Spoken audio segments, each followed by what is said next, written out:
Hello my lovelies, welcome to Erica's Magical Projects. I'm Erica and each week I'm trying to bring a little bit more magic into my life using handicrafts and various magical practices. This week I'm going to make some crochet creatures, but I'm not going to make my own pattern up, I'm going to use the ones on Ravelry.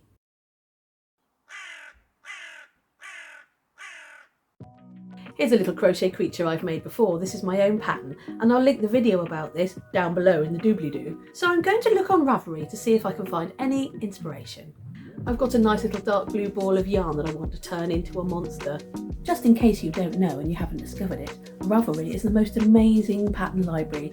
All of the patterns in the world seem to be there, and most of the patterns are free, and the ones that aren't, the money goes directly to the pattern writer. I think this is one of the key features of Ravelry that I really like. The pattern writer's personality really shines out in their portfolio, and you get a glimpse inside the mind of a fellow crocheter. I'm just going to type in the word monster into the pattern search. 4,888 matches. I think I should find something in there that I like. When I see something I like, I open it up on a different tab, and then I can come and have a look at it afterwards. Right, there we go, there's a couple of tabs open with a few of the monsters I like. So this fish hat that I found is a free pattern, which you can download instantly, and there it is, I've now got a pattern for a fish hat.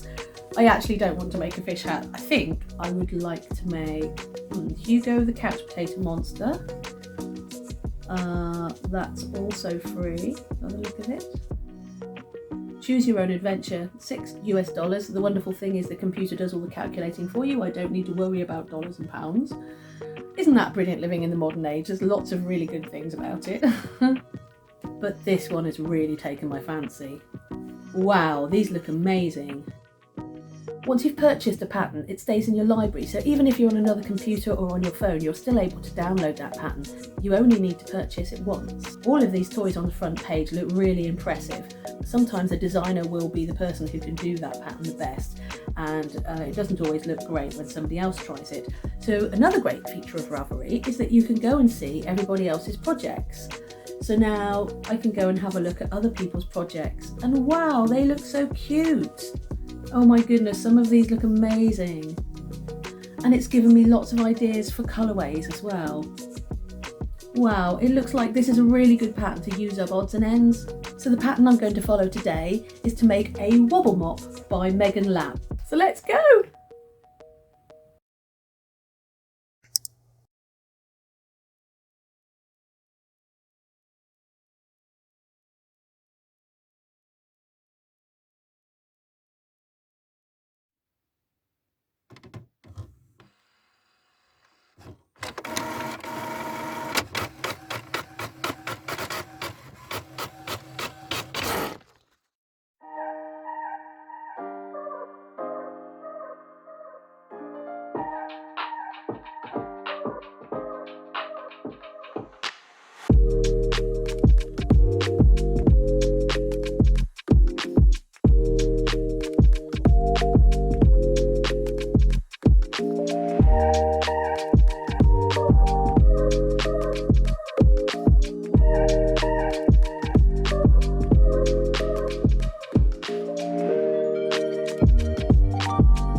Here it is.